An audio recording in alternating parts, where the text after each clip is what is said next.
Обвинението за случајот пуч да биде вратено на обвинителството побара адвокатскиот тим од одбраната на Зоран Заев и другите обвинети за шпионажа, неовластено прислушување и насилство кон представници на државни органи. Од одбраната тврдат дека наредбата за следење не била издадена законски од страна на Врховен суд, туку од Основниот суд. Па од тука бараат дел од доказите да бидат изземени од предметот, дополнително што дел од медиумите веќе ги објавија.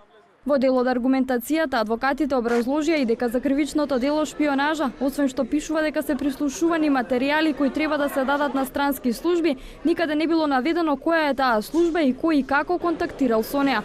Дополнително, во обвинението за насилство кон представници на највисоките државни органи, од одбраната аргументираа дека барањата на Заев за техничка влада и предвремени избори не е насилство врз премиерот Груевски, туку легитимно барање на лидер на опозицијата. Во насока на тоа дека обвинението е апсурдно, адвокатите ја посочија и седницата на Советот за безбедност каде присуствуваше и Заев. Јавните обвинители од друга страна побараа обвинителниот акт во целост да биде прифатен, затоа што доказите потврдувале дека обвинетите ги сториле кривичните дела за кои се теретат. На јавната седница за разгледување на приговорите, освен јавните обвинители и адвокатите на одбраната, беа присутни и прво обвинетиот Зоран Верушевски, неговата сопруга Сонја Верушевска, Ѓорги Лазаревски и Бранко Палифров. Не беше присутен единствено четврто обвинетиот Зоран Заев, поради како што информираа службени обврски. Советот за оценка на обвинителниот акт треба да одлучи во наредните денови дали ќе има судење или предметот ќе биде вратен во истрага.